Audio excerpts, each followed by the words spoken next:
بسم اللہ الرحمن الرحیم۔ حضرات و خواتین، آپ کے علم میں ہے کہ ہر ماہ کے دوسرے اتوار کو یہاں القرآن کورسز سینٹر بہادر آباد میں القرآن کورسز نیٹ ورک پاکستان کے زیر اہتمام درس قرآن و حدیث کا انعقاد کیا جاتا ہے۔ آج کا درس قرآن و حدیث اسی سلسلے کی کڑی ہے، اور آج کا ہمارا موضوع مسلمانوں کے عروج و زوال کے اسباب کی نشست نمبر 2 ہے۔ ہمارے مدرس محترم جناب مولانا ڈاکٹر ذیشان احمد صاحب ہیں، جو کہ دارالعلوم کورنگی سے تعلق رکھتے ہیں اور جامعۃ الرشید احسان آباد کے ایڈوائزر بھی ہیں۔ ڈاکٹر صاحب مسیسپی یونیورسٹی سے پی ایچ ڈی ہیں بزنس میں، اور کے ایس بی ایل میں ایسوسیٹ پروفیسر ہیں۔ اس کے علاوہ لمس اور آئی کیپ میں ایز اے وزٹنگ پروفیسر بھی آنا جانا ڈاکٹر صاحب کا لگا رہتا ہے۔ میں جناب محترم ڈاکٹر صاحب سے گزارش کروں گا کہ درس قرآن و حدیث کا آغاز فرمائیں۔ السلام علیکم ورحمۃ اللہ وبرکاتہ۔ الحمد للہ نحمده ونستعینه ونستغفره ونؤمن به ونتوکل علیہ ونعوذ باللہ من شرور انفسنا ومن سیئات اعمالنا من يهده الله فلا مضل له ومن يضلل فلا هادي له ونشهد ان لا اله الا الله وحده لا شريك له ونشهد ان محمدا سيدنا صلی اللہ علیہ وسلم عبده ورسوله۔ ہم نے جو نشست پچھلی مرتبہ شروع کی تھی، اس میں مسلمانوں کے عروج کا راز، اس کا سبب، اس کا سب سے بڑا عمل نبی کریم صلی اللہ علیہ وسلم کی ذات کو قرار دیا تھا، اور ہم نے مطالعہ کیا، ہم نے تجزیہ کیا کہ وہ نبی کریم صلی اللہ علیہ وسلم کی ذات میں وہ کیا خصوصیات تھیں جس کی بنا پر بہت تھوڑے سے وقت میں ایک اتنی زبردست کامیابی، اتنی زبردست سربلندی ایسی نبی کریم صلی اللہ علیہ وسلم کی برکت سے اس امت کو حاصل ہوئی، اس قوم کو حاصل ہوئی۔ لیکن مسلمانوں کے عروج کی داستان غالباً ادھوری رہ جائے گی، ادھوری رہ جاتی اگر حق تعالی شانہ نبی کریم صلی اللہ علیہ وسلم کے ساتھ صحابہ کی جماعت کو نہ کرتے، ایسے لوگوں کو نہ کرتے جو اپنے طور پہ اپنی جماعت اپنی نظیر آپ تھے، جن کی مثال نہ ان سے پچھلوں میں ملتی ہے نہ ان سے بعد والوں میں ملتی ہے۔ تو آج ہمارا جو درس ہے، آج ہمارا جو تجزیہ ہے، آج ہم جس چیز کا مطالعہ کریں گے وہ اس چیز کا کریں گے کہ نبی کریم صلی اللہ علیہ وسلم کی ذات سے وہ کون حضرات تھے، ان کی کیا خصوصیات تھیں، وہ کیا صفات تھیں جس کی وجہ سے اللہ سبحانہ و تعالیٰ نے مسلمانوں کے عروج کو تکمیل تک ان حضرات کے ذریعے پہنچایا۔ اور ہم یہ دیکھیں گے، ظاہر ہے کہ ہم یہ صرف ایک ایکیڈیمک یا تعلیمی ڈسکشن نہیں کر رہے، محض اپنے ایک مطالعاتی ذوق کی تسکین کے لیے نہیں کر رہے، بلکہ ہم اپنی زندگی میں اس کو دیکھنا چاہتے ہیں، اور ہم یہ دیکھنا چاہتے ہیں کہ کیا یہ صحابہ کی جو خصوصیات تھیں، کیا کچھ ہم اس کا 10%، 20%، 5% حاصل کر کے اگر ہم اسی نقش قدم پہ چلتے ہیں تو کیا ہم وہی عروج اس کو دوبارہ ریکریٹ کر سکتے ہیں، اس کو دوبارہ حاصل کر سکتے ہیں؟ ہمارا مضمون، ہمارا محور اس چیز پر ہوگا۔ تو پہلی بات تو یاد رکھیے گا کہ اصل راز جو تھا صحابہ کرام رضی اللہ عنہم اجمعین کی کامیابی کا، ان کی سربلندی کا، اس کی جو بنیاد تھی وہ دوبارہ نبی کریم صلی اللہ علیہ وسلم کی ذات تھی۔ آپ صلی اللہ علیہ وسلم سے استفادہ تھا، آپ صلی اللہ علیہ وسلم سے جو کچھ انہوں نے سیکھا وہ ایسا زبردست سیکھا اور ایسا زبردست اس پہ عمل کیا کہ کامیابی ان کے قدم چومتی رہی۔ اور اس کا سبب کیا تھا؟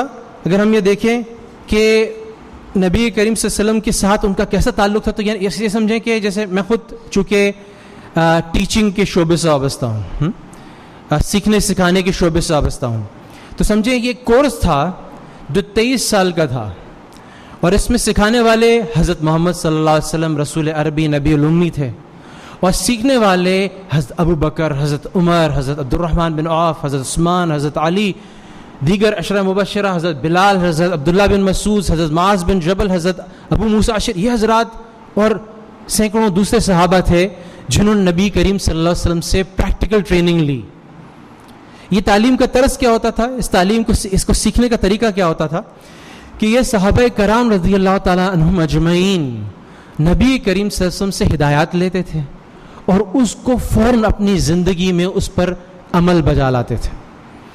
مثلا شروع میں ایک حکم آیا, مکی زندگی چل رہی ہے اور پہلے اسباق چل رہے ہیں, شروع کے لیسنز چل رہے ہیں.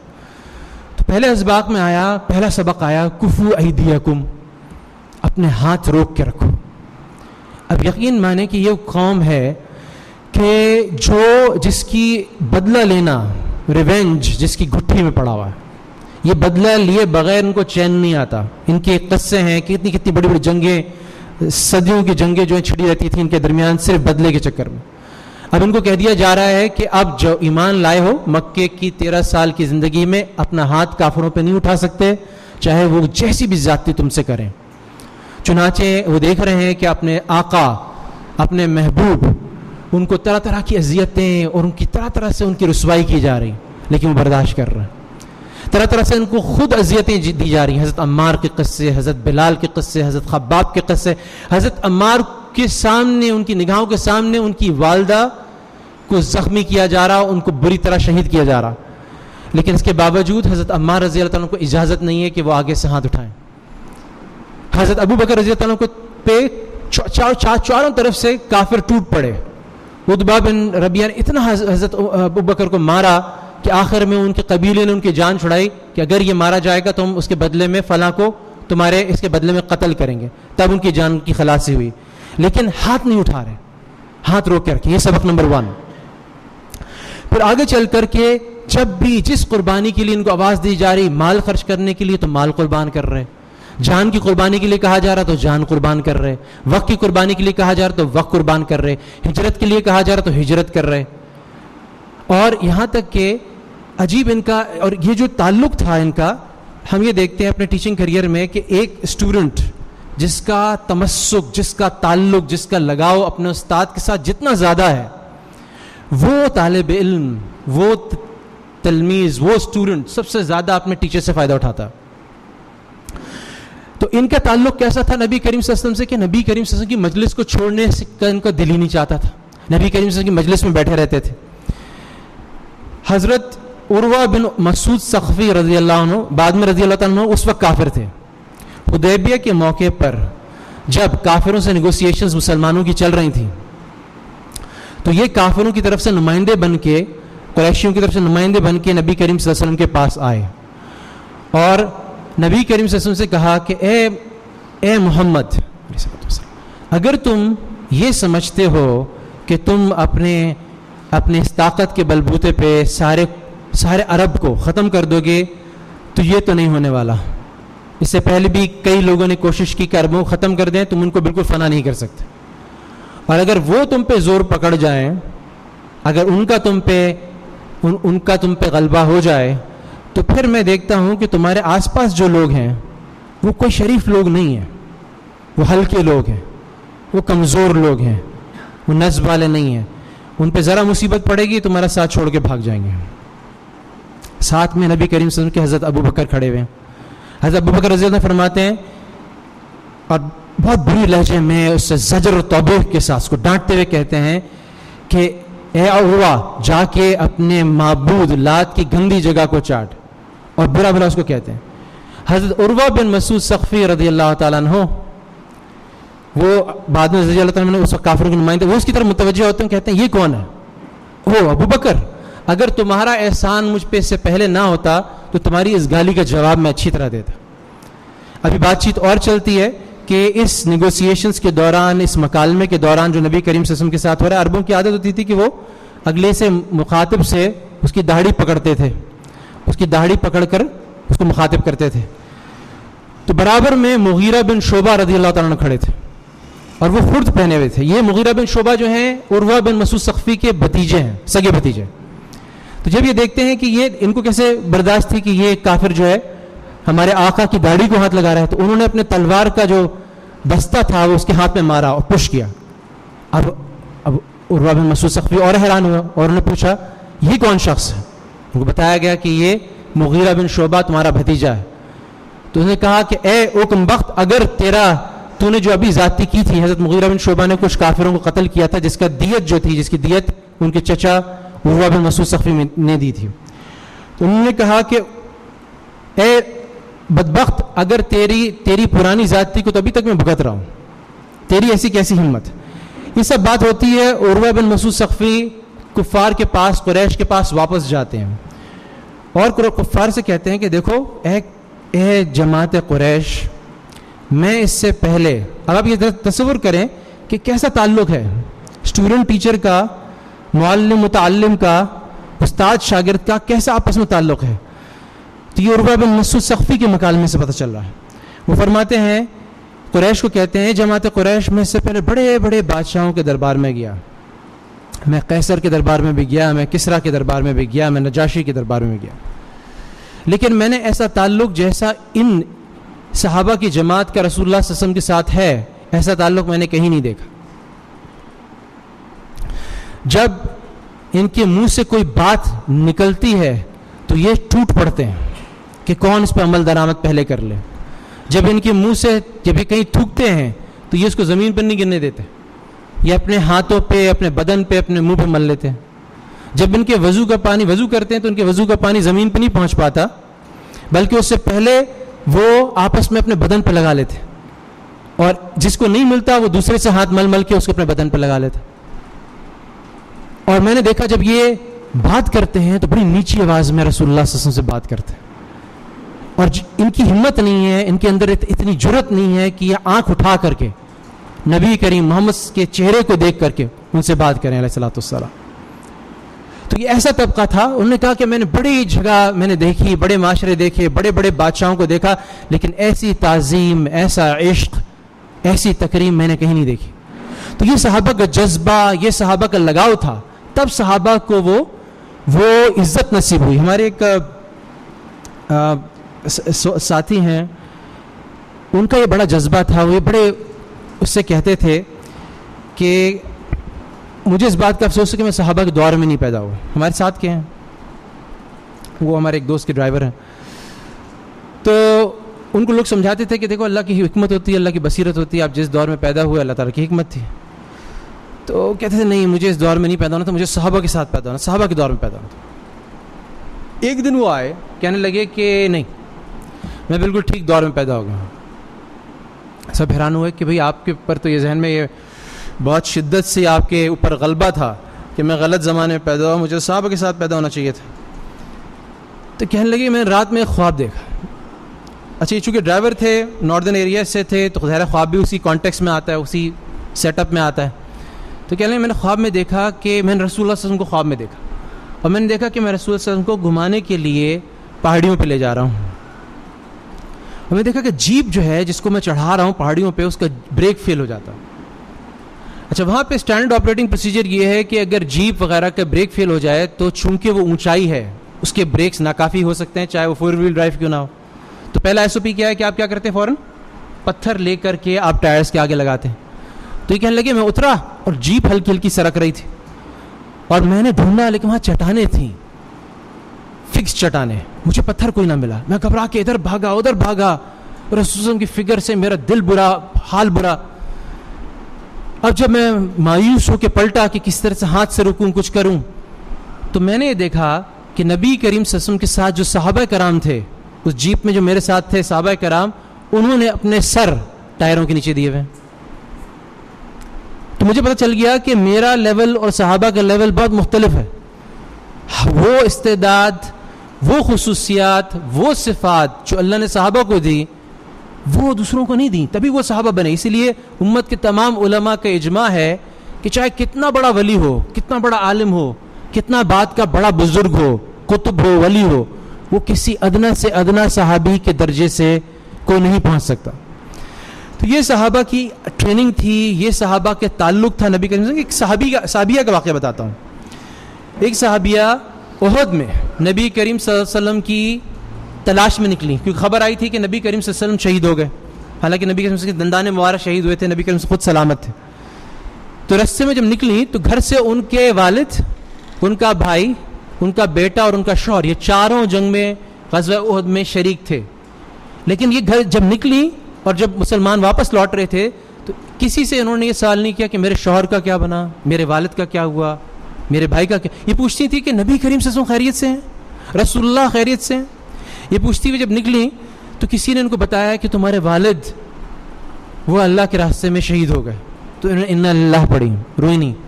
پھر کسی نے بتایا کہ تمہارا بھائی اللہ کے راستے میں شہید ہو گیا.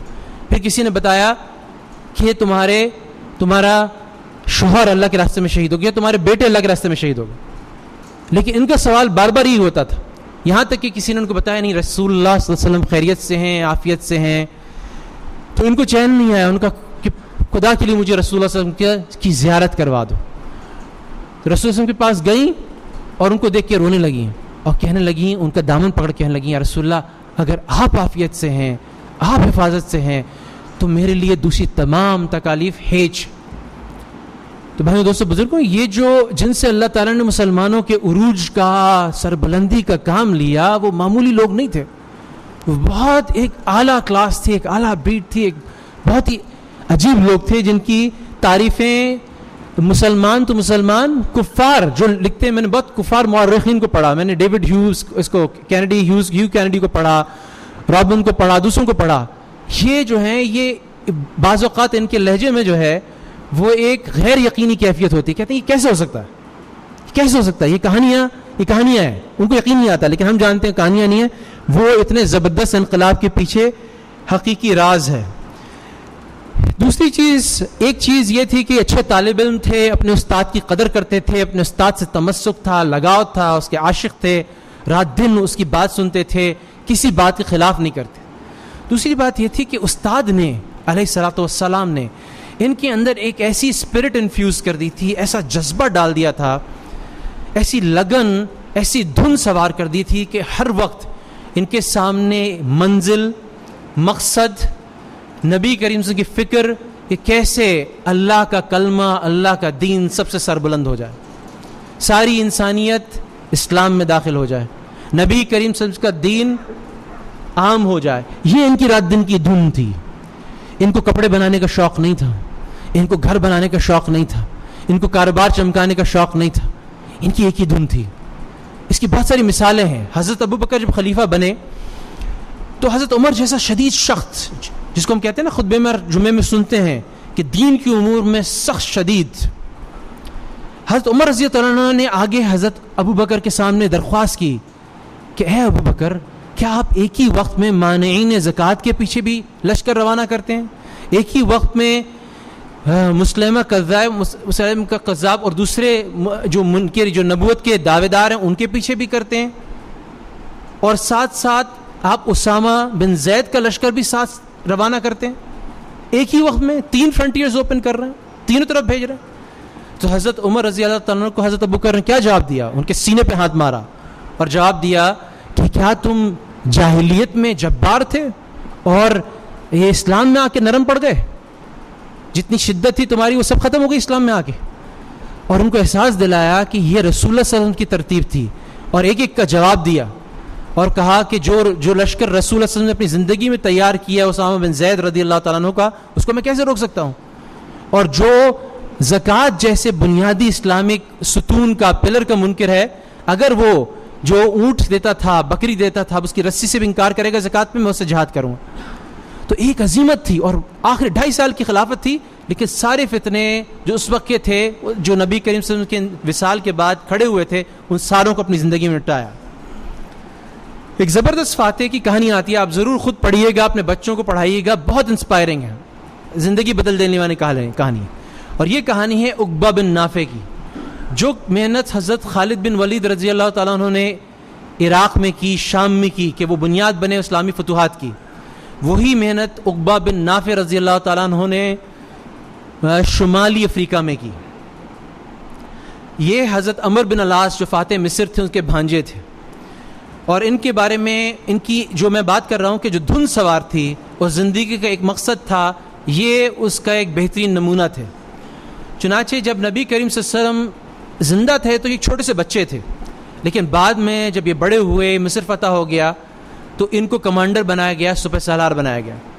تو عقبہ بن نافع رضی اللہ تعالیٰ عنہ نے بہت ساری فتوحات کی, اور یہ جو بربری قبائل تھے شمالی افریقہ کے، ان کو فتوحات کرتے ہوئے جب یہ آگے بڑھے تو ان کو احساس ہوا کہ یہ جو بربری قبائل ہیں جب یہ تلوار کی نوک پہ آتے ہیں تو کہنے لگے کہ یہ عجیب قوم ہے، دھوکے باز قوم ہے، یہ ہمارے سامنے جب تلوار کی زد میں آتے ہیں تو مسلمان ہو جاتے ہیں، جیسے ہی ہم آگے پیچھے ہٹتے ہیں ویسے ہی یہ اسلام سے پھر جاتے ہیں۔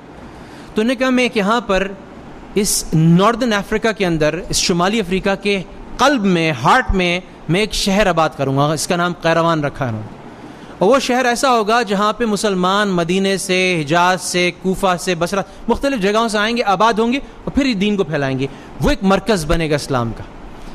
تو انہوں نے اس شہر کی بنیاد رکھی۔ وہ مشہور واقعہ آتا ہے کہ جو شہر انہوں نے جس جگہ کا انتخاب کیا وہ ایسے انتخاب کیا کہ وہ رومی نیوی، رومی جو سرکردہ جو بحری بیڑے تھے میڈیٹرینین میں، اس سے بچ کے ذرا ان لینڈ، زمین کے اندر انہوں نے اس چیز کا انتخاب، جگہ کا انتخاب کیا۔ یہ قیروان جو جگہ تھی جہاں انتخاب کیا، جنگل تھا، بہت گھنا جنگل تھا، اس قدر گھنا جنگل تھا کہ وہ آدمی اندر نہیں جا سکتا تھا، وہاں پہ شیر تھے، سانپ تھے، بچھو تھے۔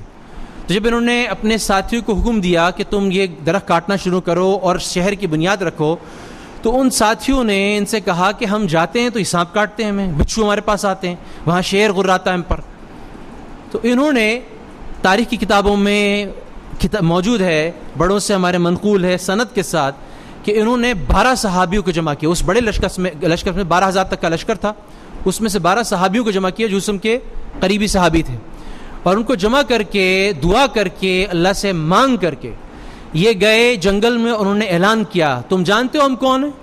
ہم رسول اللہ کے ساتھی ہیں، رسول اللہ کے اصحاب ہیں، اور ہم نے یہ فیصلہ کیا ہے کہ ہم یہاں پر ایک شہر قائم کریں گے، اور ہم تم کو یہ مہلت دیتے ہیں کہ تم اس مختصر وقت میں، چند دن کی مہلت دی کہ تم یہ جنگل خالی کر دو ورنہ پھر ہم تمہیں ختم کر دیں گے، یعنی ان کو دھمکی دی اور مہلت دی۔ اب ایک آدمی سوچے کہ جانوروں سے بات کر رہے ہیں، یہ ہماری آج کل کی سائنٹیفک ایرا میں بہت سارے لوگ شاید سینکلی، اسکیپٹکلی، شک کی نگاہ سے اس کو دیکھیں، لیکن یہ ایک واقعہ نہیں ہے، وہ واقعہ بھی ہے جب حضرت عمر رضی اللہ تعالیٰ عنہ نیل کو مخاطب کر رہے ہیں، اور جب حضرت عمر بن العاص ان کو پیغام بھیجتے ہیں کہ یہ تو ہر سال جب نیل اتر جاتا ہے تو ایک دلہن کا ایک قربانی دیتے ہیں یہاں اہل مصر، اور وہ نیل دوبارہ چڑھ جاتا ہے، اور ایک جوان لڑکی کو دلہن بنا کے نیل کی نظر کرتے ہیں۔ تو حضرت عمر نے کیا جواب دیا اپنے خط میں؟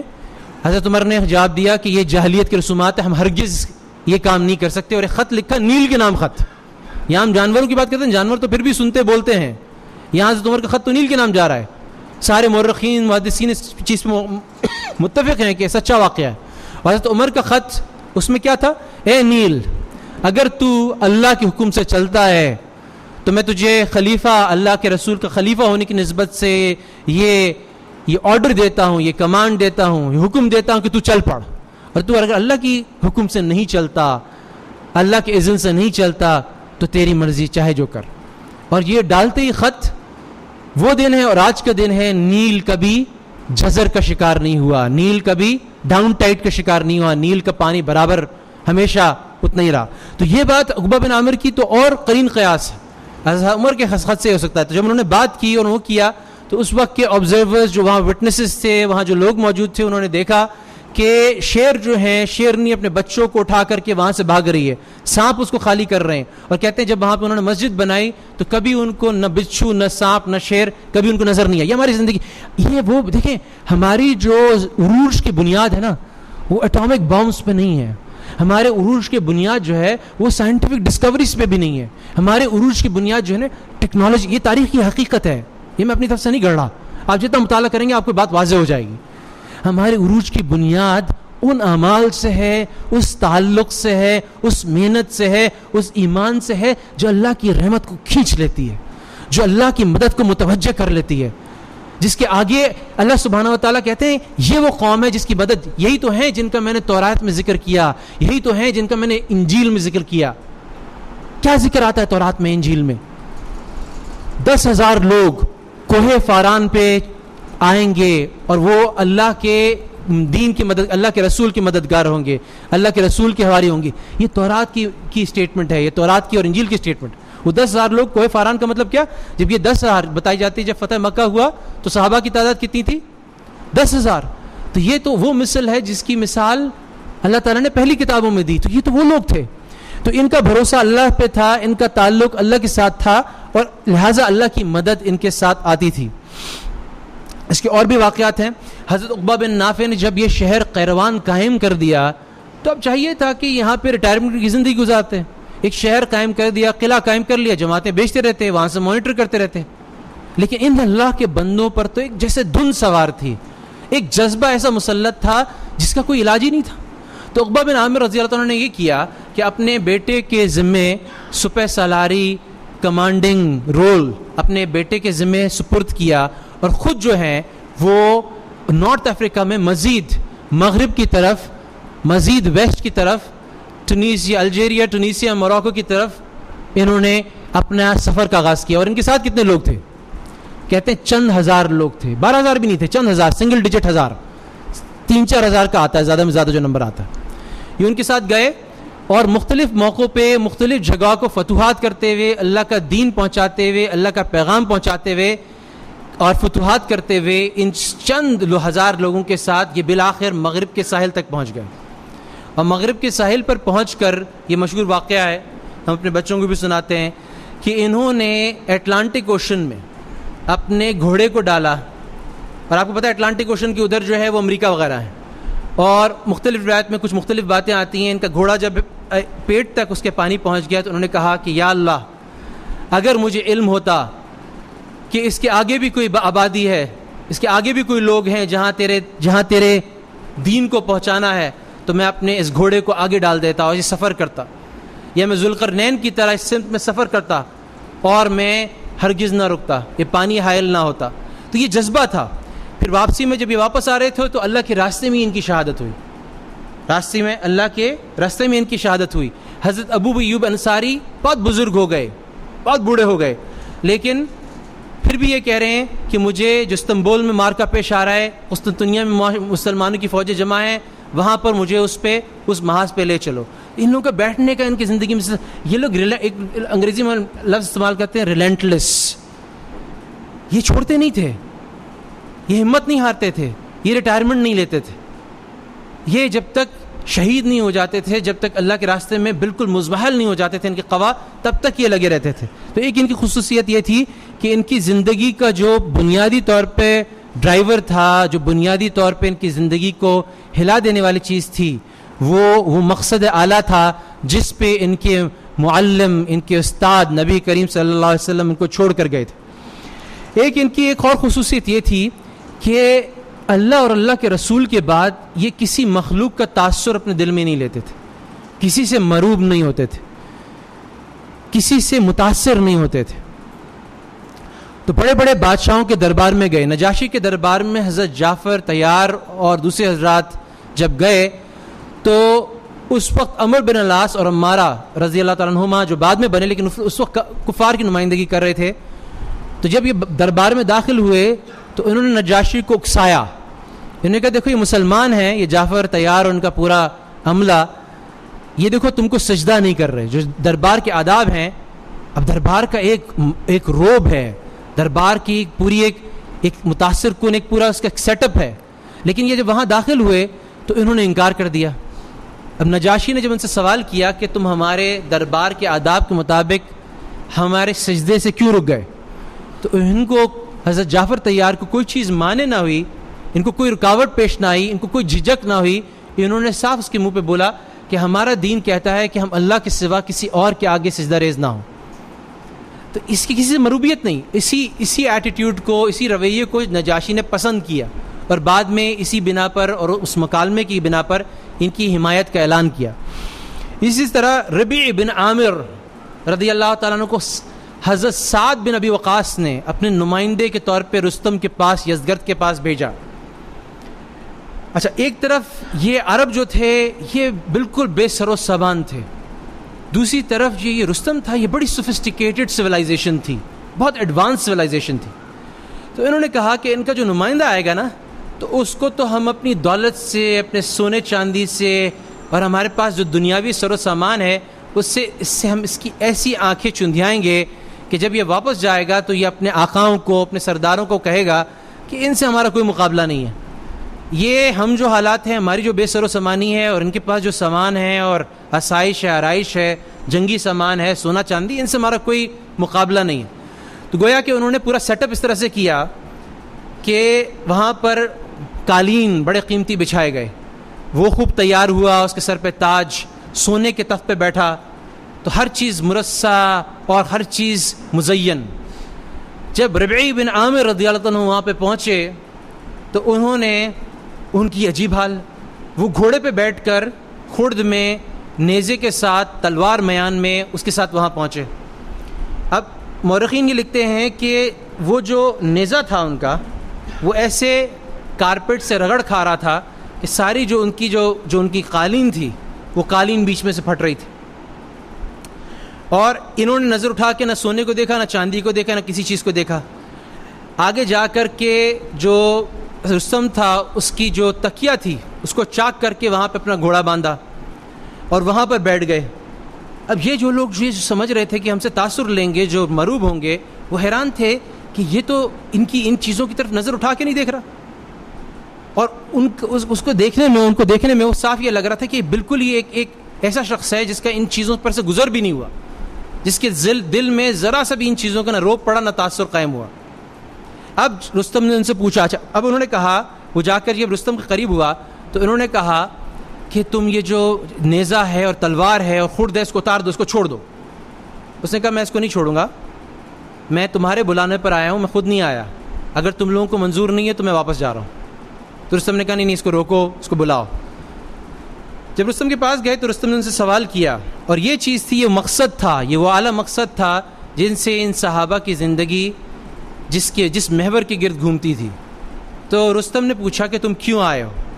تو انہوں نے وہ تاریخی جواب دیا کہ ہم آئے نہیں بلکہ ہم بھیجے گئے ہیں تاکہ ہم انسانوں کی غلامی سے نکال کے ایک اللہ کی غلامی میں جوڑ دیں، تاکہ ہم انسانوں کو دنیا کی تنگیوں سے نکال کے آخرت کی وسعتوں میں لے جائیں، تاکہ ہم ان کو ادیان باطلہ، مذاہب باطلہ کی تاریکیوں سے نکال کے حق دین سے جوڑ دیں. اور ہم اسی لیے آئے. یہ مقصد تھا، یہ سادگی تھی، یہ متاثر نہ ہونا تھا، یہ مروب نہ ہونا تھا. لیکن حقیقت یہ ہے کہ ان چیزوں کے، تمام چیزوں کے باوجود اگر کسی قوم کے اندر عدل نہ ہو، انصاف نہ ہو، امانت نہ ہو، دیانت نہ ہو، تو وہ قوم کبھی بھی عروج کی، کامرانیوں کی، سربلندیوں کی منازل طے نہیں کر سکتی. تو تاریخ میں جو عدل، جو انصاف مسلمانوں نے قائم کیا، اس کی مثال نہ آگے ملتی ہے، نہ اس کی مثال تاریخ میں اس سے پہلے ملتی. کچھ واقعات میں آپ کے سامنے عرض کرتا ہوں. واقعات بڑے پڑے ہیں، میں نے چند اپنے ذوق سے ان کا انتخاب کیا تاکہ میں آپ کے سامنے پیش کروں. ہم اپنے بچوں کو سکھائیں کہ یہ ہماری پہچان ہے، یہ ہماری شناخت ہے، یہ ہمارے بڑے ہیں، یہ ہمارے اسلاف ہیں. ایک واقعہ عدل کے بارے میں آتا ہے کہ جندب شاہ پور، اہواز ایک علاقہ ایران کا، جہاں سے ایران میں آج بھی تیل برآمد ہوتا ہے.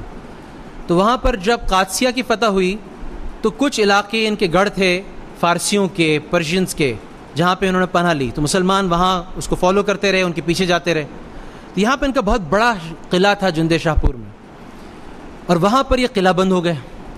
قلعہ بند ہو کر کے انہوں نے زبردست ریزسٹنس آفر کی، زبردست مقابلہ کیا مسلمانوں کا. اور مسلمان روز لڑتے تھے، کوشش کرتے تھے کسی طرح سے قلعہ تسخیر ہو جائے، مسخر ہو جائے، قلعہ فتح ہو جائے، لیکن کوئی صورت نہیں بنتی تھی. اور وہ بڑا زبردست مقابلہ کر رہے تھے. اور انہوں نے جزیے کا بھی انکار کر دیا تھا اور اسلام کا بھی انکار کر دیا تھا. مسلمان جہاں جاتے تھے یہ 3 آپشن پیش کرتے تھے، یا تو مسلمان ہو جاؤ، ہمارے بھائی بن جاؤ گے، یا مسلمان نہیں ہوتے تو جزیہ دو، ہم تمہیں تحفظ فراہم کریں گے، تمہیں پروٹیکشن دیں گے، تمہیں سیکیورٹی دیں گے. اگر یہ دونوں باتیں منظور نہیں ہیں تو پھر ہم تمہارا مقابلہ کریں گے، تم سے جہاد کریں گے. تو انہوں نے دونوں آفرز ریجیکٹ کر دی تھی، اور اب ان سے جہادی ہونا تھا، اور ان کے مال غنیمت پہ قبضہ کرنا تھا، اور ان کے یہی اب دستور تھا، جنگ کا یہی دستور تھا. ایک دن مسلمان بہت حیران ہو جاتے ہیں. ایک صبح اٹھتے ہیں تو یہ دیکھتے ہیں کہ انہوں نے اپنے قلعے کے سامنے سفید جھنڈا لہرایا ہوا، اور قلعے کے دروازے، قلعے کے گیٹس مسلمانوں کے لیے کھول دیے. مسلمان نہایت متحیر، حیران ہو جاتے ہیں، حیرت کے شکار ہو جاتے ہیں. اور وہ یہ کہتے ہیں کہ یہ کیا بات ہوئی، یہاں تو تم کل شام تک تو تم ہمارا ایسا زبردست مقابلہ کر رہے تھے، آج صبح تم صلح کے لیے تیار ہو۔ تو یہ آگے سے جواب دیتے ہیں کہ ہمیں کل یہ جو صلح ہے یہ تو تمہاری طرف سے شروع ہوئی، اس کا پیغام تو تم نے بھیجا، تمہاری طرف سے ایک تیر آیا جس کے ساتھ ایک پیغام تھا کہ اگر تم سرنڈر کر دو، اگر تم اس وقت مسلمانوں کے لیے قلعے کے دروازے کھول دو تو اس صورت میں ہم تمہارے جان مال کی حفاظت کریں گے اور تم سے جزیہ لے لیں گے صرف محض۔ تو مسلمان بڑے حیران ہوئے کہ انہوں نے آپس میں پوچھا ایک دوسرے سے، تو یہ ہوا کہ کسی قبیلے کے کسی سردار نے اس قسم کا کوئی آرڈر نہیں دیا۔ تو بعد میں تحقیق پہ پتہ یہ چلا کہ ایک فارسی غلام نے اپنے طور پر یہ کام کیا تھا۔ اب انہوں نے کہا کہ جی ہم میں سے تو کسی نے نہیں کیا، لہٰذا ہم تم سے جنگ بھی کریں گے اور تمہارے مال پہ بھی قبضہ کریں گے اور ہم تم سے مال سارا وصول کریں گے، ابھی جزیے والی بات نہیں ہے۔ انہوں نے کہا کہ ایک منٹ رک جاؤ، ہم اپنے خلیفہ عمر رضی اللہ تعالیٰ عنہ سے پوچھ لیتے ہیں۔ تو عمر رضی اللہ عنہ کو پیغام بھیجا گیا اور اس وقت تک رکا گیا، حملہ نہیں کیا گیا۔ حضرت عمر رضی اللہ عنہ نے فرمایا چاہے ایک غلام مسلمانوں کی نمائندگی میں ایک وعدہ کر لے، اب مسلمان لشکر اس کا پابند ہے اور اس پہ قائم رہے گا۔ حالانکہ ویسے دیکھا جائے تو عدل یہ بھی ہو سکتا تھا کہ مسلمانوں کی ریپرزنٹیشن اس غلام کے پاس نہیں تھی، لیکن حضرت عمر کے اس پر جب یہ فیصلہ کیا گیا تو بہت سارے فارسی اس قلعے کے ویسے ہی مسلمان ہو گئے۔ اس طرح ایک شہزادے کا قصہ آتا ہے، ایک سپہ سالار کا قصہ آتا ہے جس کا نام ہم اپنے داستانوں بھی سنتے ہیں، اس کا نام ہے ہرمزان۔ یہ بڑا اس نے مسلمانوں کو ٹف ٹائم دیا، مسلمانوں سے زبردست جنگیں کی اور یہ پیچھے ہٹتا چلا جاتا تھا، لیکن بالآخر ایک مقام پر جا کر اس کو کھلی شکست ہوتی ہے اور یہ مسلمانوں کے نرغے میں آ جاتا ہے۔ تو یہ اس شرط پہ کہ تم اپنے خلیفہ عمر کے پاس مجھے لے جاؤ گے رضی اللہ تعالیٰ عنہ، اس شرط پہ یہ سرنڈر کر دیتا ہے۔ اور اس کو جو ہے جب لے جایا جاتا ہے، جب اس کے ساتھ اس کی شرط کے مطابق جو سرنڈر کر لیتا ہے، ظاہر مسلمان قبضہ کر لیتے ہیں، لیکن اس کو وعدے کے مطابق حضرت عمر کے پاس بھیجتے ہیں۔ تو جب یہ مدینے میں داخل ہوتا ہے تو یہ شہزادے والا جتنا لباس ہوتا ہے، سپہ سالار والے جتنا شاہانہ لباس ہوتا ہے، سونا چاندی تاج سب چیزوں سے مزین ہوتا ہے، ڈریس اپ ہوتا ہے، اور پھر حضرت عمر کے پاس جاتا ہے۔ حضرت عمر کے جب گھر پہ حاضری ہوتی ہے تو پتہ یہ چلتا ہے کہ حضرت عمر اپنے گھر پہ تشریف نہیں رکھتے۔ تو یہ حضرت عمر کے گھر سے وہ لوگ پتہ کرتے ہیں تو پتہ چلتا ہے حضرت عمر اپنے مسجد میں موجود ہیں، اور وہاں پر مسجد میں وہ اپنے جبے کو تکیہ بنا کے سو رہے ہیں، کیونکہ ابھی کچھ دیر پہلے کوفہ سے ایک وفد آیا تھا اور کوفہ کے وفد سے بات کرنے کے بعد اب امیر المومنین آرام فرما رہے ہیں۔ تو اس آرام کے دوران وہ پہنچ جاتا ہے، تو حضرت عمر حیران ہو کے پوچھتے ہیں تم کون ہو؟ تو کہتے ہیں یہ سپہ سالار ہرمزان ہے۔ تو حضرت عمر اس سے بات کرنے سے انکار کر دیتے ہیں کہ جب یہ اس لباس میں سے بات نہیں کروں گا، جب تک کہ ایک ایسے حلیے میں نہیں آ جاتا جس میں ایک عام آدمی ہوتا ہے۔ تو یہ اپنا حلیہ بدلتا ہے اور حضرت عمر اس کے بارے میں فیصلہ کرتے ہیں کہ چونکہ تم نے مسلمانوں کے اتنے لوگ قتل کیے، لہٰذا تمہارا بھی قتل کیا جائے گا، تمہیں بھی مارا جائے گا۔ تو یہ ہرمزان یہ کہتا ہے کہ اے امیر المومنین، میں چاہتا ہوں، میری آخری خواہش یہ ہے کہ مجھے مرنے سے پہلے پانی کا ایک گلاس دے دیا جائے۔ تو یہ پانی کا ایک گلاس منگواتا ہے اور ابھی منہ سے لگاتا ہے، پھر منہ سے ہٹاتا ہے، کہتا ہے مجھے ڈر ہے کہ آپ کا جلاد کہیں مجھے پانی پیتے ہوئے ہی قتل نہ کر دے، تو آپ مجھے امان دیں، مجھ سے وعدہ کریں کہ جب میں یہ پانی پی رہا ہوں گا تو یہ جلاد مجھے قتل نہیں کرے گا، جب تک میں پانی نہ پی لوں تب تک میرے پاس امان ہے، جب تک میں یہ پانی نہ پی لوں تب تک میرے پاس یہ امان ہے۔ تو وہ حضرت عمر کہتے ہیں ٹھیک۔ جیسے اس کو یہ امان ملتی ہے، یہ وہ گلاس زمین پہ انڈیل دیتا ہے اور یہ کہتا ہے کہ اب میں نے آپ سے امان پائی، اب آپ مجھے قتل نہیں کر سکتے۔ حضرت عمر رضی اللہ عنہ نہایت برہم ہوتے ہیں، ناراض ہوتے ہیں، یہ کیا تم نے بات کی؟ حضرت انس رضی اللہ عنہ کہتے ہیں کہ امیر المومنین یہ بات ٹھیک کر رہا ہے کہ ہم نے اس کو یہ امان دی تھی کہ جب تک یہ پانی نہ پی لے تب تک ہم اس کو قتل نہیں کریں گے۔ حضرت عمر کہتے ہیں ہاں بات تو ٹھیک ہے۔ جب یہ حضرت عمر اس بات پہ راضی ہوتے ہیں تو یہ ہرمزان اسلام قبول کر لیتا ہے، اور اسلام قبول کرنے کے بعد حضرت عمر رضی اللہ عنہ اس کو کچھ مال بھی دیتے ہیں اور اس کو کچھ گھر بھی دیتے ہیں رہنے کے۔ اسی طرح سے مشہور واقعہ عدل کا حضرت علی کا ہے، جو قاضی شریح جب گواہ مانگتا ہے تو حضرت علی اپنے بیٹے کو اور اپنے غلام کو پیش کرتے ہیں کہ دیکھو اس یہودی نے اس زرع کو چرایا ہے، اور حسن اور حسین اس کی گواہی دیں گے، اور میرا غلام قنبر اس کی گواہی دے گا۔ حضرت قاضی شریح کہتے ہیں کہ آپ کی گواہی پوری نہیں کی، غلام کی گواہی ایک گواہی ہے اور آپ کے بیٹوں کی گواہی آپ کے حق میں معتبر نہیں ہے. یہ حضرت علی اس وقت خلیفہ ہیں اور قاضی شریح ایک ادنا قاضی ہیں، اور فیصلہ کس کے حق میں ہوتا ہے؟ یہودی کے حق میں ہوتا ہے. جیسے یہودی کے حق میں فیصلہ ہوتا ہے، یہودی اس انصاف کو دیکھ کر کہ امیر المومنین کے خلاف فیصلہ ہو رہا ہے وہ اسلام قبول کر لیتا ہے. حضرت علی اس کو ذرا بھی دے دیتے ہیں اور گھوڑا بھی عنایت کر دیتے ہیں. تو یہ عدل کی مثالیں تھیں جس سے تلوار کی ضرورت نہیں پڑتی تھی، بلکہ کیا ہوتا تھا کہ لوگوں کے دلوں میں اسلام گھر کر لیتا تھا. اس کے علاوہ بہت ساری اس کی مثالیں، عدل کی مثالیں اور بے شمار ہیں. دیانت کی مثالیں، کھراپن، کرپشن سے پاک.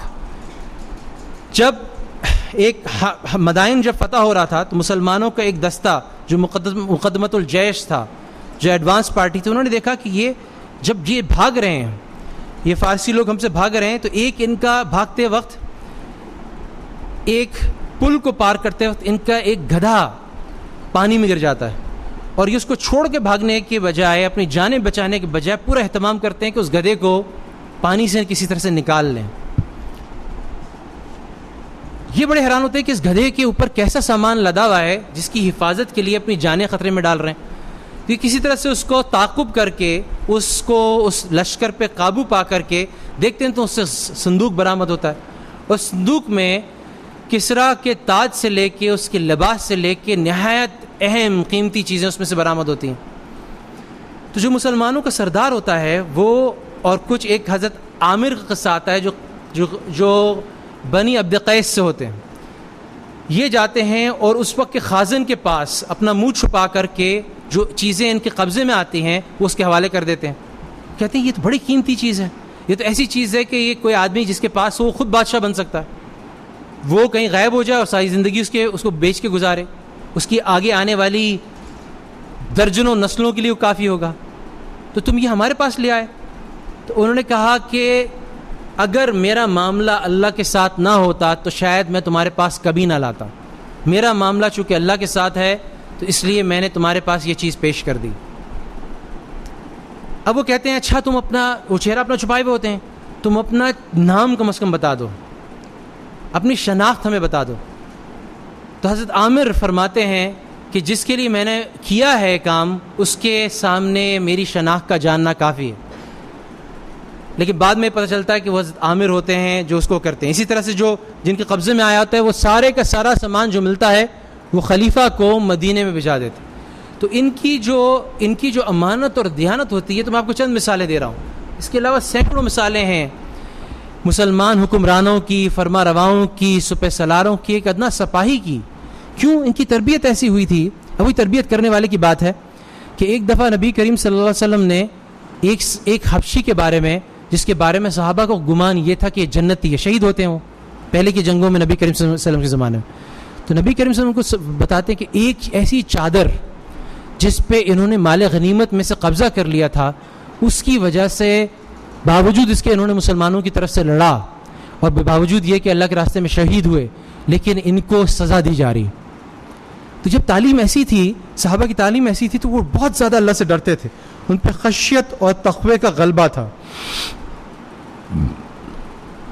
اور جہاں پر کہیں پر بھی ذاتی ظلم ہوتا تھا، عدل یا امانت نہیں ہوتی تھی، تو وہاں پر مسلمانوں کا قضا کا نظام عدل ایسا ہوتا تھا کہ کوئی شخص بھی اس سے محروم نہ ہوتا تھا. ایک میں آپ کو مثال دیتا ہوں. یہ بعد کے وقتوں میں یہ واقعہ پیش آیا کہ ایک افسر کے پاس، ایک معتبر شخص کے پاس ایک شخص نے امانت رکھوائی، اور اس میں 10,000 دینار تھے. اور 15 سال کے بعد وہ شخص واپس آیا. اس دوران میں اس امین کی نیت بہک گئی. کچھ لوگ ایسے بھی تھے، اور اس نے کیا کیا کہ اس نے اوپر سے، چونکہ اس پہ مہر لگی ہوئی تھی تو اوپر سے نہیں کھول سکتا تھا، اس کو سیل نہیں توڑ سکتا تھا، تو اس نے نیچے سے اس کی سلائی کھلوائی، اور سلائی کھلوا کے 10,000 دینار نکلوائے. اور ان 10,000 دینار کی جگہ، دینار کا مطلب ہوتا ہے گولڈ کوائنس، سونے کے سکے، اس نے اس کو ریپلیس کر دیا، اس نے اس کو تبدیل کر دیا دراہم سے. اور دراہم جو ہوتے ہیں وہ چاندی کے سکے ہوتے ہیں. اور اس کو نیچے سے اس کو دوبارہ سی دیا. جب 15 سال بعد اس شخص کا مالک واپس آیا اور اس نے اس کو کھولا، اس نے کہا یہ تو میرا نہیں ہے. میں نے تو تمہیں 10,000 دینار دیے تھے, اس میں سے دراہم نکلے ہیں. اس نے کہا مجھے تو پتہ نہیں, تم نے یہی دیا تھا, دیکھو یہ ثبوت ہے, اس پہ یہ لکھا ہوا ہے, اس کی یہ سیل بھی موجود ہے. چنانچہ یہ قاضی جو اس وقت مسلمان قاضی ہے, جس کی شہرت ہے, وہاں کے قاضیوں کی شہرت ہے کہ عدل پہ انصاف پہ جمے رہتے ہیں, ان کے پاس یہ جب کیس جاتا ہے, اور وہ قاضی ہیں بھی بہت ذہین, تو یہ کہتے ہیں اچھا یہ کتنے سال پہلے امانت دی گئی؟ کہتے ہیں کہ یہ 15 سال بعد یہ امانت یہ دی گئی تھی, 15 سال پہلے یہ امانت دی گئی تھی. تو وہ اس سے پوچھتے ہیں, جو مالک ملک کا دعویٰ کر ہوتا ہے اس سے بھی پوچھتے ہیں, اور جو امین ہوتا ہے جس کے پاس امانت رکھی گئی ہوتی ہے اس سے بھی پوچھتے ہیں, وہ بھی کہتا ہے کہ ہاں 15 سال پہلے امانت رکھائی گئی. تو اب قاضی جو ہوتا ہے, جو بہت ذہین اور عادل قاضی ہے, وہ ان سکوں کا معائنہ کرواتا ہے. پتہ یہ چلتا ہے کہ ان میں سے بعض سکے 3 سال پہلے کے ہوتے ہیں, بعض سکے 5 سال پہلے کے ہوتے ہیں, بعض سکے 10 سال پہلے کے ہوتے ہیں. تو ظاہر سے کیا ثابت ہوتا ہے کہ سکے کچھ نہ کچھ خیانت ایسی کی گئی کہ سکے تھیلی کھول کر کے اس میں بعد میں ڈالے گئے. تو ظاہر ہے کہ وہ قاضی جو ہے یہ فیصلہ کرتا ہے. اس طرح کے بہت سارے فیصلوں کی ایک بڑی داستان ہے. آپ نے قرطبہ کے قاضی کا قصہ سنا ہوگا, جو اپنے بیٹے کے خلاف فیصلہ دیتا ہے. بیٹا اس کا ملوث ہوتا ہے, اپنے بیٹے کے خلاف فیصلہ دیتا ہے. حضرت عمر بن العاص اپنے بیٹے کو اپنے سامنے کوڑے لگواتے ہیں, جو ان کے جس بیٹے نے ایک مصری کو کوڑے مارے ہوتے ہیں. تو یہ عدل, یہ دیانت, یہ بنیاد ہے. کہتے ہیں جو مفکرین ہیں, علماء کرام ہیں, جو ویسے تجزیہ نگار ہیں, وہ کہتے ہیں جس معاشرے کے اندر عدل ہے, جس معاشرے کے اندر انصاف ہے, جس معاشرے کے اندر امانت ہے, اللہ تعالیٰ اس معاشرے کو عروج پہ لے جائیں گے. اس معاشرے کو اللہ سبحانہ تعالیٰ عروج پہ لے جائیں گے. چنانچہ میں نے یہ دیکھا امریکہ میں رہتے ہوئے کہ بے انتہا خرابیوں کے باوجود وہاں پر ایک عدل کا تاثر ہے, ایک عدل کے لیے کوشش ہوتی ہے. میں نہیں کہہ رہا عدل پہ ہیں, اس درجے کے عدل پہ ہیں جس پہ نہیں, ہرگز نہیں. مگر دوسری سوسائٹیز کی نسبت, آج کل کی عصری بہت ساری دوسری قوموں کی نسبت وہاں پہ عدل کا اہتمام زیادہ ہے, انصاف کا اہتمام زیادہ ہے. میں نے آپ کو یہ واقعہ شاید سنایا تھا پہلے کہ میں ایسی جگہ پر تھا جہاں پر عام طور پر ان کا متعصبانہ رویہ بہت زیادہ تھا کالوں کے خلاف, یہودیوں کے خلاف, اور 9/11 کے بعد ہمیں بھی کسی حد تک نشانہ بنایا. لیکن وہاں پر جس موقع پہ ہم جہاں جاتے تھے, باوجود اپنی داڑھی کے, ٹوپی کے, ان کو نظر آ رہا تھا یہ طالبان ہیں یا القاعدہ ہیں. ان کی نظر میں ہم طالبان القاعدہ تھے. اس کے باوجود ان کے معاشرے کے اندر, وہ رویے کے اندر اپنے جذبات پر قابو پا کر ہم سے بہترین اخلاق کا مظاہرہ کرتے تھے. وہاں کے نیوز پیپر میں انہوں نے میرے اوپر ایک مقالہ چھاپا, اور انہوں نے کہا کہ جو الزام ہم پہ لگتا ہے کہ ہم متعصب ہیں اور ہم تنگ نظر ہیں, دیکھو یہ ذیشان احمد ایک شخص جو کہ انہوں نے یہ لکھا, لفظ استعمال کیا, مڈل ایسٹرن روبز, یعنی اپنے پرانے زمانے کے جبے کے اندر, جبہ روبز کا مطلب ہوگا جبے کے اندر ہمارے درمیان گھومتا پھرتا ہے, اس کو کوئی نقصان نہیں پہنچاتا. تو یہ بات انہوں نے اپنے انصاف کو, اپنے عدل کو, اپنے اخلاق کو ثابت کرنے کے لیے میرے اوپر ایک فیچر چھاپا اس کے اندر, تاکہ اس کو ثابت کرے. تو یہ بات بڑی حد تک, اور جب تک ان کے پاس یہ انصاف رہے گا, اور جب تک ان کے پاس یہ انصاف کا شائبہ رہے گا کسی درجے میں, تو یہ اللہ سبحانہ تعالیٰ ان کو عروج دے گا. جب یہ ڈونلڈ ٹرمپ جیسے لوگ آ جائیں گے تو پھر ان کے زوال کا سفر شروع ہوگا غالباً, جب وہ کھلا ایک طبقے کے خلاف کھلا ظلم کریں گے. تو یہ بات ہمیں ذہن میں اپنے رکھنی چاہیے کہ عدل اگر ہمارے معاشرے میں نہیں آئے گا, دیانت نہیں آئے گی, تو عروج کا کوئی سوال نہیں. اسی طرح سے احسان کے اور سخاوت کے بہت سارے قصے ہیں جس سے لوگ مسلمان ہوتے تھے. کاروبار کے بہت سارے قصے ہیں جسے عروج جو ہے اس کو 4 چاند لگے. حضرت عبداللہ بن جعفر جو ہے نا, وہ حضرت جعفر طیار کے بیٹے ہیں. پورا خاندان سخاوت کے لیے مشہور ہے, لیکن حضرت عبداللہ بن جعفر کے بارے میں بات آتی ہے کہ یہ بڑے سخی تھے. ان کے بارے میں ایک واقعہ آتا ہے کہ ایک دفعہ مدینے کے اندر ایک تاجر آیا, اور اس نے, وہ شکر کا تاجر تھا, وہ شکر لے کر آیا. شکر اس کی بکی نہیں, چنانچہ یہ بہت پریشانی اور بہت مصیبت میں مبتلا ہوا. حضرت عبداللہ بن جعفر نے حکم دیا اپنے کارندوں کو کہ اس کی ساری شکر خرید لو اور مدینہ طیبہ میں مفت تقسیم کر دو. ابھی باہر سے تاجر آیا ہے, اس کا ایسے کرام ہو رہا ہے. اسی طرح سے بہت سارے واقعات ایسے آتے ہیں. حضرت نبی کریم صلی اللہ علیہ وسلم جو استاد ہیں وہ تعلیم دے رہے ہیں, انہوں نے ایک خبر سنائی کہ جو مسلمان تاجر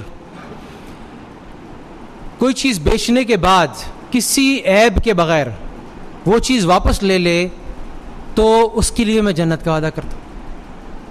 اب یہ ایک صحابی نے ایک دکان کھولی اور دکان کھولنے کے بعد جب بکری ہونے لگی تو پہلا سیل ریٹرن ہوا. ایک صاحب آئے اور انہوں نے کہا کہ دیکھیں کوئی عیب تو نہیں ہے لیکن میں چیز واپس کرنا چاہتا ہوں. انہوں نے وہ واپس لے لیا اور واپس لینے کے بعد دکان بند کر دی. لوگوں نے کہا آپ کا کاروبار تو اب چلنا شروع ہوا تھا, آپ نے کیوں دکان بند کر دی؟ تو انہوں نے کہا کہ میں نے رسول اللہ صلی اللہ علیہ وسلم سے یہ فضیلت سنی ہوئی تھی اور یہ فضیلت چونکہ پوری ہو گئی لہٰذا میں نے تو. لیکن آج یہ کام کون کر رہا ہے؟ آپ کو پاکستان میں کراچی میں ایسے تاجر کم ملیں گے جو یہ کام کر رہے ہیں. لیکن میں آپ کو والمارٹ کا قصہ سناتا ہوں. والمارٹ میں ہمارے جاننے والوں میں ایک خاتون نے ایک ایسی چیز جو کہ آئی تھنک میسیز سے لی ہوئی تھی یا کسی اور اسٹور سے لی ہوئی تھی. آپ پتہ پاکستانی خواتین کیسی ہوتی؟ تو انہوں نے جا کر کے وہ کہا, لیکن ان کا دیانت کا لیول یہ تھا کہ انہوں نے جا کر کے والمارٹ میں کہا کہ میں نے ایک اور دکان سے لی تھی, جے سی پینی سے لی تھی یا میسی سے لی تھی, لیکن چونکہ آپ یہ چیزیں بیچتے ہیں, آپ اپنے اسٹاک میں شامل کر سکتے ہیں, تو کیا آپ مجھ سے واپس لے سکتے ہیں؟ تو والمارٹ کے نمائندے نے کیا کہا, آپ دے دیجیے, ہم لے لیتے ہیں, ہم اس کو بیچ دیں گے. اب آپ یقین مانیں کہ یہ وہی چیزیں ہیں جو نبی کریم صلی اللہ علیہ وسلم نے جس کا وعدہ کیا اور یہ اس پہ عمل درآمد کر رہے ہیں. تو گویا اگر آپ آج لسٹ اٹھائیں گے کہ سب سے زیادہ سیل والی فرم, سب سے زیادہ بکری والی فرم دنیا میں کون سی ہے, تو آپ کو والمارٹ کا نام سر فہرست ملے گا. 480 بلین ڈالرز کی سیل ہے, 480 ارب ڈالرز کی سیل ہے والمارٹ کی. تو یہ وہی وعدے ہیں جس کو اگر ہم اپنا لیں گے تو اللہ تعالیٰ عروج کی طرف ہمیں لے جائے گا. وہی کوئی غیر قوم اپنا لے گی, وہ عدل, وہ دیانت, وہ امانت, وہ انصاف, وہ دریا دلی, وہ سخاوت, وہ قربانی, وہ اپنے منزل کی دھن, وہ نبی کریم صلی اللہ علیہ وسلم کی تعلیمات پہ عمل, تو اللہ سبحانہ تعالیٰ وہ آج عروج ہماری طرف منتقل کر دیں گے. غیر قوم اپنائے گی اس کی طرف منتقل کر دیں گے. فارمولا بڑا سیدھا سادہ ہے. اگر میں آخری بات کر رہا ہوں, اس کے بعد میں اپنی بات کو ختم کرتا ہوں. اس کے بعد ہم اگلے اس میں انشاءاللہ زوال کی نشست کریں گے, اس میں بات پیغام اپنا پکار کریں گے. عملی سبق کیا ہے, لیسنس, ٹیک اویز کیا ہیں ساری بات سے. دیکھیں یہ جو روڈ میپ ہے نا, جو آگے کا لاہ عمل ہے, ان باتوں سے یہ بہت واضح ہو جاتا ہے. آپ کسی کتاب کو, میں آپ کو چیلنج کے ساتھ کہتا ہوں, میں نے جب اس کی تیاری کی ویسے بھی میں نے طبری کے بھی مضامین دیکھے, سیرت ابن شام بھی دیکھی, اور میں نے اور دوسرے بہت سارے, اور میں نے کچھ ویسٹرن سورسز سے بھی دیکھا. آپ حیران ہوں گے کہ ان صفات پر, ان واقعات پر, ان عوامل پر, ان اسباب پر, ان تمام سورسز کا اتفاق ہے. طریقہ مسلمانوں کے عروج کا دوسرا کوئی نہیں تھا. یہی فارمولا جو میں نے پہلی نشست میں آپ سے عرض کیا نبی کریم صلی اللہ علیہ وسلم کی ذات کے حوالے سے, اور اس نشست میں عرض کیا صحابہ کرام کی جماعت کے حوالے سے, ہے تو یہی. اب اگر میں یہ کہوں کہ یار میں بڑا کمزور ہوں, میں اس پر چل نہیں سکتا, یہ اہداف میں حاصل نہیں کر سکتا, یہ میرے لیے بڑا مشکل ہے, تو میں آپ کا عذر, اپنا عذر ایک درجے میں مان لوں گا. میرا جب کوئی اسٹوڈنٹ لاتا ہے نا, کہتا ہے کہ سر یہ کام میں نہیں کر سکتا, تو میں اس سے کہتا ہوں کہ یار یہ کام تم شاید مثلا کسی چیز میں کمزور ہوتا ہے نا, میں کہتا ہوں یہ کام کر کے آؤ, تو کہتا ہے میں کام سر نہیں کر سکتا. میں کہتا ہوں یہ ہو سکتا ہے کہ یہ کام تم 2 دن میں نہ کر سکو, لیکن 1 ہفتے میں یہ کام تم کر لو گے. یہ اسائنمنٹ جو میں نے تمہیں دیا نا, یہ 2 دن میں نہیں کر سکو لیکن 1 ہفتے میں کر لو گے. تو ہاں سر یہ 1 ہفتے میں تو ہو جائے گا. پھر کوئی کہتا ہے, میں کہتا ہوں کہ یہ ہفتے بھر میں شاید آپ نہ کر سکیں, نماز کی پکی عادت نہ ڈال سکیں, لیکن شاید چلے کے اندر آپ کی عادت بن جائے. 40 دن میں آپ مواظبت کریں, استمرار کریں, ثابت قدمی اختیار کریں, روزانہ فجر اور دوسری نمازیں جماعت سے پڑھیں, 40 دن میں عادت بن جائے گی. آج ہم نہیں کہتے, ویسٹرن لٹریچر اگر آپ خود سرچ کریں, ویسٹرن لٹریچر جو how to change your habit, وہ کہتے ہیں ایک عرصے تک اگر آپ ایک چیز پر دوام اختیار کرتے ہیں, ثابت قدمی اختیار کرتے ہیں, وہ آپ کا نیچر بن جاتی ہے, وہ آپ کی ہیبٹ بن جاتی ہے. یہی ہم بھی کہہ رہے ہیں. آپ جب کہتے ہیں کہ جی بہت سارے کام ہیں میں 40 دن میں نہیں کر سکتا, میں کہوں گا 6 مہینے میں وہ کام ہو جائیں گے. بہت سارے کام ہیں آپ کہیں گے جی میں اپنی پوری ترتیب زندگی کی جو ہے نا, سنت حلیہ, اپنے تمام معاملات, جو بہن کی جو جاگیر ہم نے نہیں دی ہوئی وہ ہم نہیں دے سکتے. میں کہوں گا آپ 6 مہینے میں نہیں دے سکتے, آپ قسطوں میں دے دیں, آپ 4 سال میں نہیں, آپ 10 سال میں دے دیں. اب یہ نہ کہیں کہ میں نہیں کر سکتا, اب یہ کہیں کہ ہاں میں اپنا وقت لوں گا. لیکن ہر چیز قضاء عمری میں نہیں پڑھ سکتا. ہاں آپ نہیں پڑھ سکتے کیونکہ آپ نے 30 سال 40 سال نماز نہیں پڑھی, 20 سال نماز نہیں پڑھی, لیکن آپ ہر نماز کے بعد ظہر کی نماز پڑھیں تو ظہر کی قضا, فجر کے ساتھ فجر سے پہلے فجر کی قضا, اس طرح ہر نماز کے ساتھ کی قضا باندھ لی. تو آپ اپنی اگر وہ قضائیں ادا نہیں بھی ہوئیں, انتقال ہو گیا آپ کا, اللہ کے پاس چلے گئے, چونکہ وہ سلسلہ جاری تھا تو اللہ سبحانہ تعالیٰ علماء فرماتے ہیں کہ وہ ساری قضائیں پوری شمار کریں گے. آپ کا سفر گناہوں سے ہٹ کے نیکی کی طرف ہو رہا ہے, آپ 100% گناہ نہیں چھوڑ سکے, 100% نیکیاں نہیں اپنا سکے, آپ کا انتقال ہو گیا. آپ کا حشر ان لوگوں کے ساتھ ہوگا جو 100% نیکی پہ چلتے تھے, 100% گناہ چھوڑ چکے تھے. شرط کیا ہے؟ سفر آپ کا قدم بقدم آہستہ آہستہ اس طرف جا رہا تھا. آپ اسٹیگنٹ نہیں ہو گئے تھے, آپ رک نہیں گئے تھے, آپ کا سفر رک نہیں گیا تھا. آہستہ آہستہ وہ صفات ہم نہیں تو ہمارے آگے والی نسلوں میں وہ صفات پیدا ہوں گی جو صحابہ میں مطلوب تھی. اور کرتے کرتے کرتے کرتے انشاءاللہ وہ ہمارا سنہری وقت, وہ گولڈن پیریڈ, وہ عروج, وہ کامرانیاں, وہ سربلندیاں انشاءاللہ ضرور ضرور آئیں گی, کیونکہ نبی کریم صلی اللہ علیہ وسلم کی یہ بشارتیں ہمارے لیے موجود ہیں. حضرت مہدی علیہ السلام کا زمانہ بھی آئے گا, حضرت عیسیٰ علیہ السلام کا زمانہ آئے گا. اب سوال یہ ہے کہ ہم اس میں کیسے کنٹریبیوٹ کر سکتے, ہم اس میں کیسے رول پلے کر سکتے. اس کے بعد انشاءاللہ ہم اپنی زوال کی ایک نشست کریں گے, آخری نشست ہوگی جس میں ہم یہ دیکھیں گے کیسے ہم اپنے زوال کے ٹرینڈ کو اریسٹ کر سکتے ہیں اور انشاءاللہ اس کو عروج میں بدل سکتے ہیں. وآخر دعوانا ان الحمدللہ رب العالمین. جزاک اللہ خیر.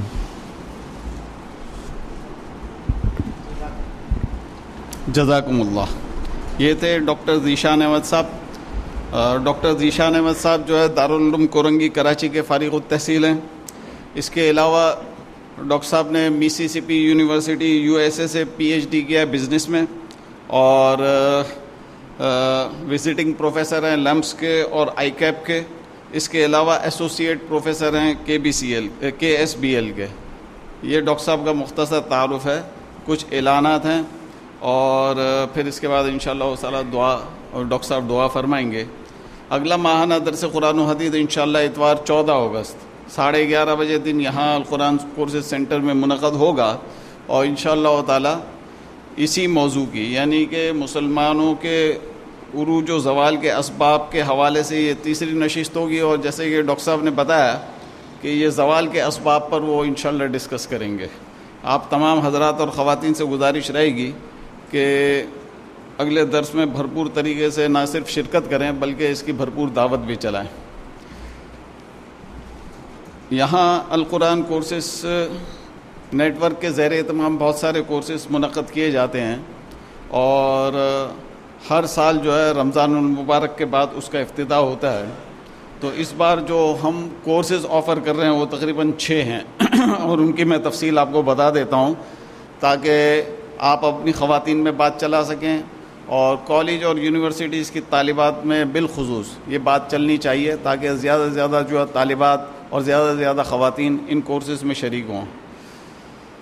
ان 6 کورسز کی انشاءاللہ تعالی افتتاحی تقریب 21 جولائی بروز جمعرات سحپیر 3:30 بجے یہاں القرآن کورسز سینٹر میں منعقد ہوگی.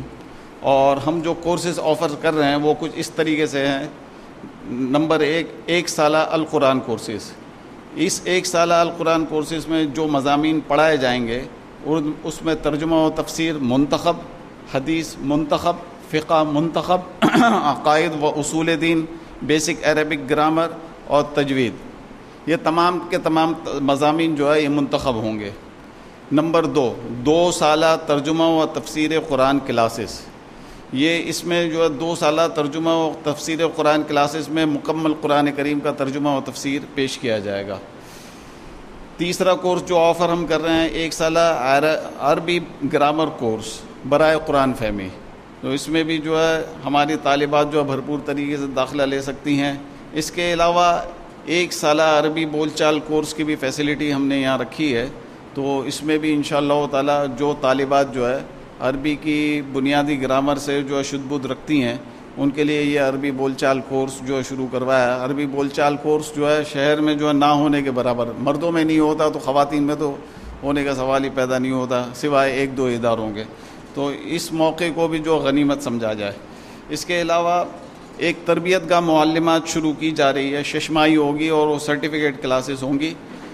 یہ قرآن کریم با تجوید پڑھانا سکھانے کے لیے ایک جو ہے 6 ماہی جو ہے تربیت گاہ ہوتی ہے، اور اس میں معلمات کو 6 مہینے میں جو ہے بالکل ٹرین کر دیا جاتا ہے کہ وہ کسی بھی ادارے میں جا کر جو ہے قرآن کریم پڑھا سکتی ہے نا۔ اس میں شرط یہ ہوتی ہے کہ اس کو ناظرہ قرآن کریم پڑھنے آنا چاہیے۔ چھٹا جو کورس ہم آفر کر رہے ہیں وہ ملازمت پیشہ خواتین کے لیے ہے، اور وہ ہے 1 سالہ ترجمہ و تفسیر قرآن کلاسز۔ یہ کلاسز صرف ہفتے میں 1 دن ہوا کریں گی، اور وہ عموماً جو ہے ہفتے کا دن چھٹی کا ہوتا ہے، اس میں ہم رکھتے ہیں ورکنگ ویمن کے لیے۔ تو آپ حضرات اور خواتین کے قرب و جوار میں ایسی خواتین ہوں تو ان کو بھی آپ متوجہ کر سکتے ہیں۔ آسان ترجمہ قرآن باہر جو ہم نے اسٹال پر رکھا ہوا ہے، جن حضرات کی بھی ڈیمانڈ ہو وہ لے سکتے ہیں۔ پاکٹ سائز والا بھی دستیاب ہے اور بڑا ایڈیشن بھی دستیاب ہے۔ جو حضرات اور خواتین ابھی تک جو یہاں آج پہلی مرتبہ ہیں اور اپنے نام اور جو فون نمبر رجسٹر نہیں کروا سکیں، وہ باہر کاؤنٹر پر رجسٹر کروا دیں تاکہ جو ان کو تمام میسیجز القرآن کورسز کے ملتے رہیں۔ اور اس کے علاوہ جو ہے ڈاکٹر عافیہ صدیقی اور دیگر اسیروں کی رہائی، بیماروں کی تندرستی، طالب علموں کی امتحانات میں کامیابی، بے روزگار اور پریشان حال لوگوں کی خوشحالی کے لیے جو ہے دعا کرنی ہے۔ میں جناب ڈاکٹر صاحب سے گزارش کروں گا کہ دعا فرمائیں۔ جزاکم اللہ۔ الحمد للہ رب العالمین، سبحان اللہ والحمد للہ ولا الہ الا اللہ واللہ اکبر ولا حول ولا قوة الا باللہ الأول والآخر والظاهر والباطن بيده الخير يحيي ويميت وهو على كل شيء قدير۔ اللهم صل على محمد وعلى آله وأصحابه وبارك وسلم۔ اللهم صل على محمد وعلى آله وأصحابه وبارك وسلم۔ اللهم صل على محمد وعلى آله وأصحابه وبارك وسلم۔ ربنا ظلمنا أنفسنا وإن لم تغفر لنا وترحمنا لنكونن من الخاسرين۔ ربنا آتنا في الدنيا حسنة وفي الآخرة حسنة وقنا عذاب النار۔ ربنا فاغفر لنا ذنوبنا وكفر عنا سيئاتنا وتوفنا مع الأبرار۔ ربنا لا تزغ قلوبنا بعد إذ هديتنا وهب لنا من لدنك رحمة إنك أنت الوهاب۔ يا الله يا ذا الجلال والإكرام، يا حي قيوم، يا غفور رحيم، يا أرحم الراحمين۔ یا اللہ جو کچھ سنا گیا یا جو کچھ کہا گیا یا اللہ اس پر ہمیں عمل کی توفیق عطا فرما دے۔ یا اللہ اپنے فضل اور اپنے کرم سے، اپنی رحمت سے یا اللہ ہمیں دنیا کی بھی اور آخرت کی بھی یا اللہ تمام کامیابیاں، فوز، فلاح، نجات، تمام عافیتیں، تمام برکات، تمام فضل عطا فرما دے۔ ہم کو بھی، ہمارے والدین کو بھی، ہمارے متعلقین کو بھی یا اللہ، ہمارے محسنین کو بھی، ہمارے گھر والوں کو بھی یا اللہ، پورے امت مسلمہ کو یا اللہ عطا فرما دے۔ یا اللہ غفور رحیم، یا اللہ ذو الجلال والاکرام، یا اللہ سمیع الدعا، اپنے فضل اور اپنے کرم سے یا اللہ، اپنی رحمت سے یا اللہ ہمیں بھی نبی کریم صلی اللہ علیہ وسلم کے اس نمونے پہ چلنے کی توفیق عطا فرما دے۔ صحابہ کرام کی ان صفات کو اختیار کرنے کی توفیق عطا فرما دے جن سے تیری رحمت، تیری مہربانیاں، تیری مدد، تیری فتوحات متوجہ ہو جاتی ہیں اللہ۔ یا اللہ یا حی قیوم، یا ذو الجلال والاکرام، یا اللہ غفور رحیم، یا اللہ ہمارے تمام گناہوں کو معاف فرما دے یا اللہ۔ یا اللہ دنیا میں بھی ہمارے لیے عافیت فرما دے، آخرت کی بھی یا اللہ تمام منازلیں ہمارے لیے آسان فرما دے یا اللہ۔ یا اللہ جو کوئی جس مشکل میں ہے یا اللہ، جس مسلمان کو جو جائز حاجات ہیں اللہ، تو اپنے رحمت کے خزانوں سے اللہ، اپنے غیب کے خزانوں سے ان کو پورا فرما دے یا اللہ۔ بچیوں کے رشتے ہوں یا اللہ، بچوں کے رشتے ہوں یا اللہ، بچوں کی تعلیم کے مسائل ہوں یا اللہ، ان کے رزلٹس کے مسائل ہوں یا اللہ، یا اللہ نوجوانوں کے روزگار کے مسائل ہوں یا اللہ، یا اللہ جتنے بھی مسائل ہوں یا اللہ، بیماریوں کے مسائل ہوں یا اللہ، جتنی مسائل ہوں یا اللہ، صرف ہمارے پاس کوئی در نہیں ہے اللہ، ہمارے پاس کوئی مداوع نہیں ہے اللہ، صرف ایک تیری ذات ہے اللہ جس سے ہم امید باندھتے ہیں، اور تو ہی سب سے اس چیز کا مستحق ہے، اس چیز کے قابل ہے کہ تجھ سے امید باندھی جائے، اور تو ہی اس امیدوں کو سب سے زیادہ پورا کرنے والا ہے یا اللہ۔ یا اللہ ہم تو دعائیں مانگتے رہیں گے یا اللہ، لگے رہیں گے، ہم کبھی یہ نہیں سوچیں گے کہ تو کبھی ہماری کسی بھی دعا، ہمیں یقین اس بات کا کہ تو دعا قبول کرتا ہے. جیسا حضرت عمر نے کہا مجھے دعا کی قبولیت کی فکر نہیں، مجھے صرف دعا کی فکر ہے. اگر دعا میں نے کر دی تو 100% قبول ہو کے رہے گی. تو ہم تو اس یقین کے ساتھ یہ دعا کرتے ہیں اللہ کہ جو بات ہم ہاتھ پھیلا کے اپنے مالک سے، اپنے رب سے، اپنے آقا سے، اپنے پروردگار سے مانگ رہے ہیں وہ 100% قبول ہوگی. اللہ ہمیں تو شک بھی نہیں ہے کہ اس دعا میں کسی قسم کی کوئی قبول نہ ہونے کا شائبہ ہے. اللہ ہم تو ساری اپنی مصیبتیں، مشکلات یا اللہ تمام حاجات، تمام مشکلات صرف ایک اکیلے تیرے سامنے رکھتے ہیں. اللہ صرف تو ہی ہے، تو ہی اس لائق ہے کہ ان کو پورا کر لے، ان مصیبتوں سے، ان مشکلات سے نجات دلا دے. اللہ ہمارے گناہوں کو ہم سے دور کر لے، یا ہماری استغفار کو قبول کر لے، ہماری مغفرت فرما دے. یا اللہ ہم صرف تجھی سے امید لگاتے ہیں، ہمیں اس بات کا یقین ہے انشاءاللہ تو یہ دعاؤں کو ضرور قبول کرے گا. یا اللہ، یا اللہ ہم تمام دعاؤں کو قبول کر لے. یا اللہ، اور سب سے بڑی بات یا اللہ ہمیں اپنے اور اپنے رسول صلی اللہ علیہ وسلم کا اتباع کرنے والا بنا دے. یا اللہ ہمیں اپنے اور اپنے رسول صلی اللہ علیہ وسلم سے سچی پکی مخلصانہ محبت کرنے والا بنا دے. یا اللہ ہمیں کامل ایمان، کامل اخلاص، کامل تقویٰ عطا فرما دے. یا اللہ ہمیں حضور کا سچا اتباع نصیب فرما دے. یا اللہ ہمیں ہماری دنیا کو بھی یا اللہ بہت اچھا کر دے. یا اللہ ہم کمزور ہیں. یا اللہ ہم تجھ سے دنیا کی بھی اچھائی مانگتے ہیں. یا اللہ ہمیں ان امتحانات میں نہ ڈال جن امتحانات میں تو نے ہم سے پہلے والوں کو ڈالا. یا اللہ جس کا ہم تحمل نہیں کر سکتے. یا اللہ ہمارے لیے آسانیاں بھی کر. یا اللہ اور ہمیں کامرانیوں بھی ہمارے نصیب میں کر دے. یا اللہ ہم اپنی نسلوں کو اپنی زندگی میں ان کامیابیوں کو، کامرانیوں کو دیکھنے والے بن جائیں. یا اللہ اسلام کو پھیلتے ہوئے دیکھنے والے بن جائیں. یا اللہ کچھ بہت ساری کامیابیاں تو نے ہمیں دکھائیں. یا اللہ اس وقت بھی دنیا میں سب سے زیادہ پھیلنے والا دین تیرا ہی دین ہے. یا اللہ ہماری تمام نالائکیوں کے باوجود، کمزوریوں کے باوجود یا اللہ تو نے پھر بھی فتوحات ہم کو عطا فرمائی. یا اللہ لیکن ہم کو اس کا اہل بنا دے، اس کا لائق بنا دے. یا اللہ کہ ہم تیری مدد کے مستحق ہو جائیں، تیری رحمت کو متوجہ کرنے والے بن جائیں، انفرادی طور پر بھی یا اللہ اجتماعی طور پر بھی. یا اللہ مرنے سے پہلے، آنکھیں بند ہونے سے پہلے یا اللہ ہمیں یہ سربلندیاں، یہ کامرانیاں، اس عروج کی یا اللہ کچھ انڈیکیشنز، کچھ یا اللہ کچھ نشانیاں دکھا دے. یا اللہ تو قبول کرنے والا ہے. یا اللہ ہم رحمت سے تیری امید کرتے ہیں. یا اللہ ہمارے پاس تو کچھ بھی نہیں ہے. یا اللہ ہمارے پاس تو کچھ بھی پونجی نہیں، ہم صرف تیری ذات پہ اعتماد کرتے ہیں. یا اللہ تجھے بھروسہ کرتے ہیں.